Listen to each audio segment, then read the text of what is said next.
ایک بات اور کرنی ہے آپ سے، اور آپ کو پتہ ہے قرآن پاک نے کہا یہودیوں پہ اللہ نے ذلت مسلط کر دی ہے، یہ ذلیل ہے، ان کا کوئی دیش نہیں، یہ جہاں انہوں نے قبضہ کیا وہ نا فلسطین میں، یہ قبضے کی جگہ ہے، اور ایک مٹھی بھر ملک ہے، شاید 60-70 لاکھ آبادی ہو اسرائیل کی، اگر امریکہ اس کی مدد نہ کرے تو اسرائیل قائم نہیں رہ سکتا، اور اس کے گرد 12-14 اسلامی ملک ہیں، جتنی اسرائیل کی کل آبادی ہے اتنے مصر کی صرف فوج ہی فوج ہے، اتنا چھوٹا ملک اور مسلمانوں کو للکارتا ہے۔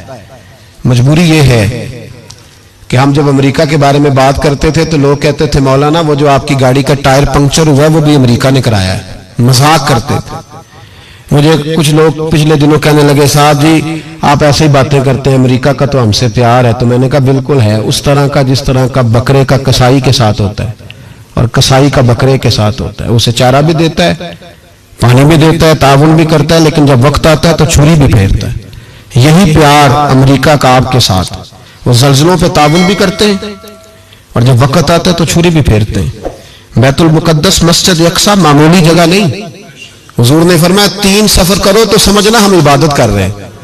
کون کون سے؟ فرمایا اگر بیت اللہ جاؤ تو عبادت سمجھ کے جانا، مسجد نبوی کی طرف جاؤ تو عبادت ہے، اور مسجد اقصی کی طرف جاؤ تو یہ بھی عبادت ہے، اور فرمایا مسجد اقصی میں جس نے ایک نماز پڑھی اسے 25,000 نمازوں کا ثواب ملے گا، اور میرے رسول پاک نے یہ وہ مسجد ہے جس کے ساتھ معراج شریف جڑا ہوا ہے۔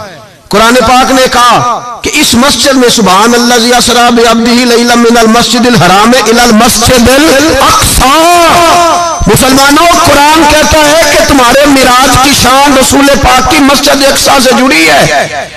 جس محبوب کو رب معراج کرائے تو مسجد اقصی میں لا کے کرائے، وہ جگہ معمولی جگہ ہے، وہ معمولی جگہ ہے مسجد اقصی۔ نبی پاک نے وہاں نبیوں کی امامت کرائی، 17 مہینے اس مسجد کی طرف منہ کر کے تیرے اور میرے رسول نے نمازیں پڑھی۔ چھوٹی جگہ ہے اور پوری دنیا کا مسلمان اسے چاہیے شرم سے گڑ جائے۔ ایک امریکہ کا صدر بول کے کہتا ہے کہ اسرائیل کو اجازت ہے اسے دارالحکومت بنائے، اور مسلمان حکمران بیان دے رہے ہیں ظالموں لٹیروں تم اپنی سیاستیں چمکانے کے لیے پہلے ایک دوسرے کو گالیاں دیتے ہو، پھر اکٹھے بیٹھ جاتے ہو نمبرنگ کرنے کے لیے۔ تم دین کے اس مسئلے میں سارے اکٹھے کیوں نہیں بیٹھے؟ سارے پاکستان کے سیاستدانوں کو، علماء اور مشائخ کو چاہیے تھا ایک پیٹ پہ اکٹھے ہوتے، اکٹھے بیٹھ کے ایک بیان ہی دے دیتے، ایک بات ہی کر دیتے۔ پھر میرا سلوٹ ہے ترکی کے صدر کو، پھر میرا سلوٹ ہے ترکی کے صدر کو۔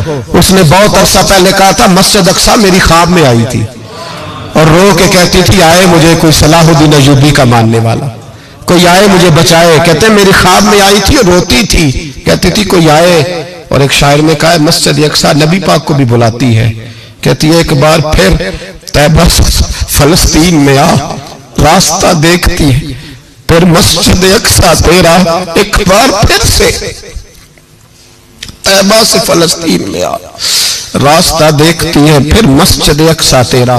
کوئی بول رہا ہے نہیں اتنا مقدس مقام، چھوٹے چھوٹے بیانوں کہیں اکٹھے ہو جاؤ، میں بتاتا ہوں تمہیں مسئلے کا حل کیا ہے، میں بتاتا ہوں۔ 2 کام کرو، ایک کام وہ کرو جو حضرت سلمان فارسی نے کیا تھا، سنو حل سنو مسئلے کا، میں چھوٹا آدمی ہوں پر حل سنو مسئلے کا۔ زندگی میں ایک کام مسلمان کر لے، جٹ بن کے، بھٹ بن کے، رائی بن کے، پاکستانی، مصری، سعودی بن کے بڑا جی لیا۔ ایک کام وہ کرے جو حضرت سلمان نے کیا تھا، جب ایک کافر نے پوچھا آپ کا نام کیا ہے تو فرمایا میرا نام اسلام ہے۔ بولیے سارے میرا نام ہے۔ کہا تمہارے باپ کا نام؟ فرمایا اسلام۔ دادا کا نام؟ کا اسلام۔ پردادا کا نام؟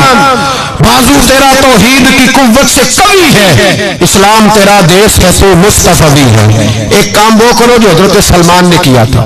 کافر جب پوچھے تو کہو ہم سارے اسلام ہیں، ہم سارے کیا ہیں؟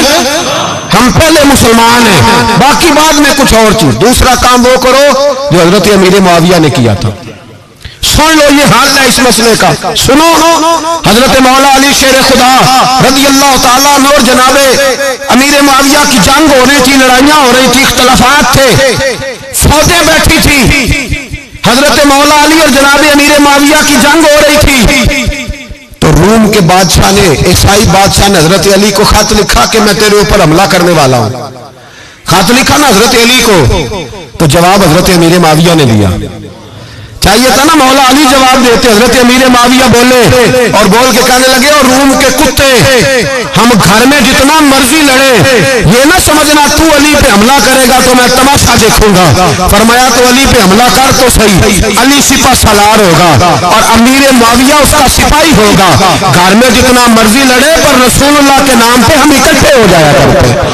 یہ رسول اللہ کا دین ہے، اس پہ ہم اکٹھے ہیں، یکجان ہیں. فرمایا علی سپہ سالار ہوگا اور امیر معاویہ سپاہی ہوگا، اکٹھے نکلیں گے اور کفر کو بتائیں گے کہ اگر تم مسلمانوں کی طرف دیکھو گے پھر ہم یکجان ہیں، پھر ہم بولیے پھر ہم گنبد خضرا کے سائے تلے ایک ہیں، ایک ہیں، ایک تھے اور ایک رہیں گے. اس لیے یہ دو کام اگر مسلمان کرے، دو کام ٹھیک ہے، اختلاف ہو گئے، بڑا کچھ ہو گیا، لیکن ان سے کہیں کہ جب تم آؤ گے تو پھر ہمیں علیحدہ علیحدہ نہیں پاؤ گے، پھر ہمیں تم اکٹھے پاؤ گے، اکٹھے میدان میں نکلیں گے. اور کوئی اتنی لمبی چوڑی بات نہیں، میں کیا کروں، میرا تو آئیڈیل بنتا جا رہا ہے طیب اردگان. عجیب بات ہے نا کہ اس کے پاس ایٹمی طاقت آپ سے کمزور ہے، آپ کی تگڑی ہے. اس کے پاس جو فوجی طاقتیں ہیں وہ اپنی جگہ پر، آپ کی فوجی طاقتوں کا لوہا مانتی ہے دنیا. لیکن پھر مجھے کہنے دو نا، میدان میں بندہ ایٹمی طاقت سے نہیں لڑتا، ایمان کی قوت سے لڑتا ہے. اور بول اٹھا ہے نا، کیا کر لیا اس نے اپنی پارلیمنٹ سے خطاب کیا ہے، مطالبہ ہے، علماء سے گزارش ہے، مشائخ سے گزارش ہے، ہر مکتبہ فکر کے آدمی سے گزارش ہے، علماء اور سیاستدانوں سے اپیل ہے کہ پارلیمنٹ کا مشترکہ اجلاس بلائیں، مشترکہ، اس میں ہر سیاسی جماعت کا لیڈر بیٹھے اور اکٹھے بیٹھ کے ان کو یہ میسج دے کہ بازو تیرا توحید کی قوت سے قوی ہے، اسلام تیرا دیش ہے تو مصطفی. اور ان کو بتائیں کہ ہزاروں قومیں وجود میں آئیں، دہر میں خشک تر کے رشتے سے ہم نے بنیاد دوستی رکھی، یاد خیر البشر کے رشتے سے.